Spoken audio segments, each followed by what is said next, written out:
what do the Philadelphia 76ers think today? Like, literally, what's going through the mind of Daryl Morey today as we're all watching Ben Simmons pass up a dunk for fear it appears to be put on a free throw line?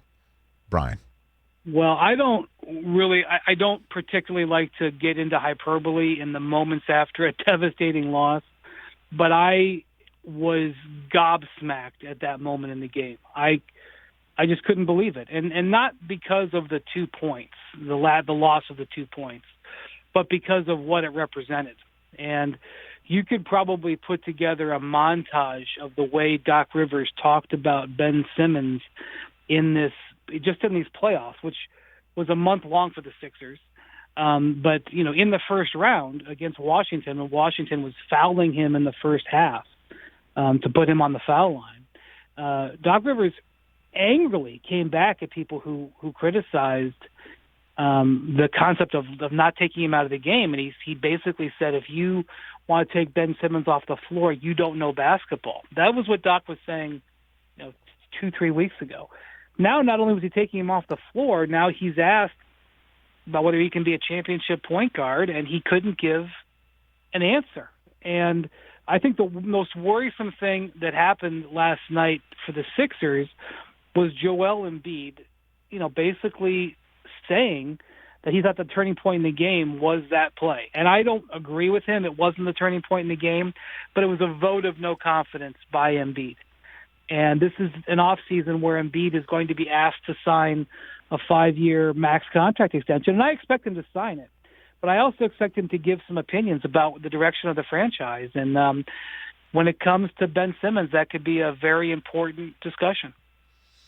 I mean, it's a total disintegration of a first overall drafted player, Brian, for whom it appears the Sixers did not pull a trigger on a Harden trade last fall. Is that a fair connection right there? No, I don't think so. Okay. Because I don't really know whether the Rockets were ever going to trade James Harden to Philadelphia because of the Daryl Morey situation there. I think probably only Tillman Fertitta, the Rockets owner, could give you the honest answer of whether he would ever have done that deal. And even if he tells it to you on the record, I don't know if I believe him. I'll give them a pass on that one. The one I won't give them a pass on is that they elected not to be very aggressive in trying to get Kyle Lowry at the trade deadline. And ultimately the Raptors didn't trade Kyle Lowry, but they held back, I think, the offer that could have gotten him because I think they didn't want to pay him after the season. They wanted to protect some of their young assets, and now they're home. And if they had Kyle Lowry in this series, we would be getting ready for conference finals starting in Philadelphia this week. I think that's fair to say that, too, because of what we've seen Lowry do in big-time games, and it just seemed that the two-man game between Embiid and Seth Curry with the occasional Tobias Harris off the window runner was essentially their offense in the fourth quarters against Atlanta. That was basically it, Brian.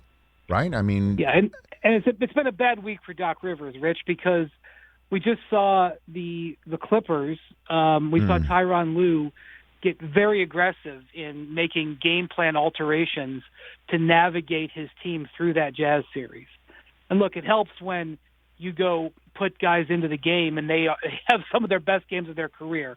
I mean, Ty Lue can put guys out there. Doesn't mean he's going to get them to hit all kinds of shots. That helped. That made Ty Lue good.